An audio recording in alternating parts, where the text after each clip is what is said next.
But the data for the staff has been very effective.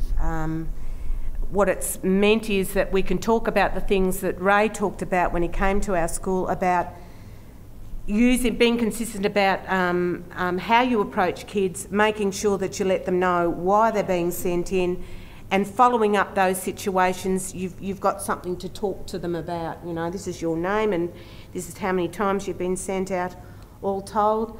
What's going on, what can we do to support you, what are the strategies that we need to help you with in order for you to either operate effectively within the learning spaces or operate effectively outside in the yard.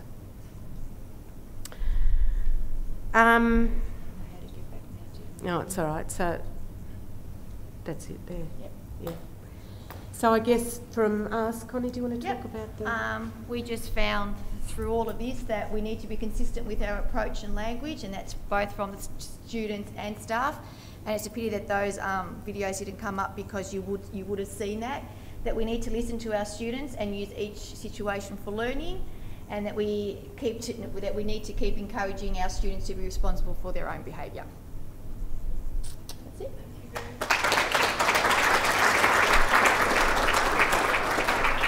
I just think this illustrates a number of things that are going to be very important, and it answers some of the other question about how you maintain the momentum of a process. Because I'm just now negotiating with Mount Waverley whether I want to get involved, and one of the key things is if the school's willing to collect data of kinds, whatever they feel is relevant. Now then the question becomes, who do you feed it back to and in what form? Because you could feed it back, as you're doing, in general forms to everybody. You could feed it back to, like, staff as a whole. You could feed it back eventually to individual staff members if you felt so inclined. If there was... No, hopefully you never would, but maybe it's a bit like your open plan staff room, because people tend to stay calmer when they're observed by other adults. And I think it's the same sort of thing, only in a more abstract way. If the data are available, not by staff member name, but by staff member coded, which is what I've done at La Trobe. I've done this in supervision. We've had staff members reported on by their supervisees. Initially, we've given responses back en masse as to how long the wait times are to get your material back, how expert the staff member is in certain areas. But then eventually you do it by mean, and every staff member gets their own data so they know who they are relative to every other staff member. So they may see that they're actually having many more exits with this one kid than others are, and they need to reflect on that, which they will do. Also, some of the kids would notice that too, because the kids will say, I've been sent out, say, 7 times, but my goal is only to be sent out 2 times. So yes. They know, by looking at that data, they know they've been sent out 7 times, but one of their goals now is only to be sent out 2. And one of the kids said, I want to be sent out less than another naughty child.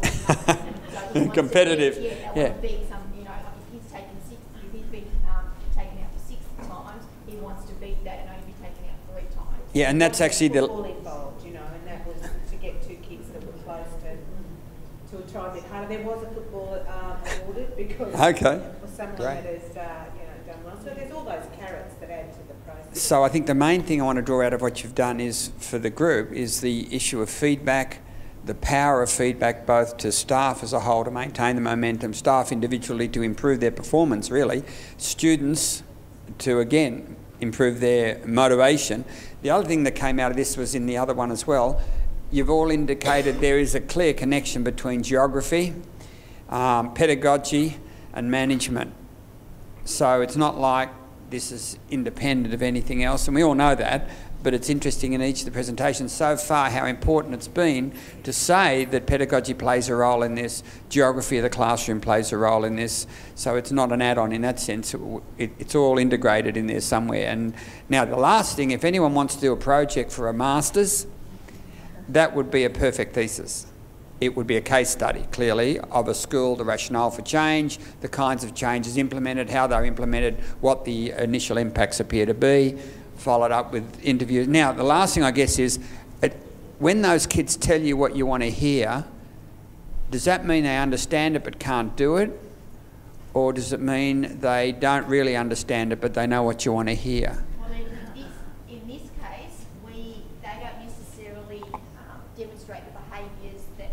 right. taught or, you know, were encouraged or that they came up with.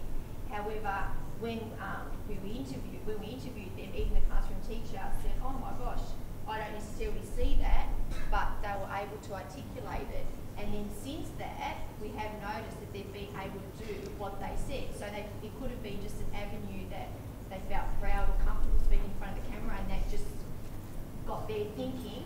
But the kids who we always see doing the right thing just couldn't it's interesting. Couldn't express what they wanted to say. Well, it certainly must provide a bit more dissonance if you've just told everyone how important it is to be responsible and you go back into a classroom. So it's an interesting area. That's another area people could play with, I would imagine. But it is the language becomes all the behaviour. Like, if the kids can say the language, you know, and understand it verbally, hopefully the next step is to show it. Can you please thank Broadmeadows Primary School, Connie and Deb, please?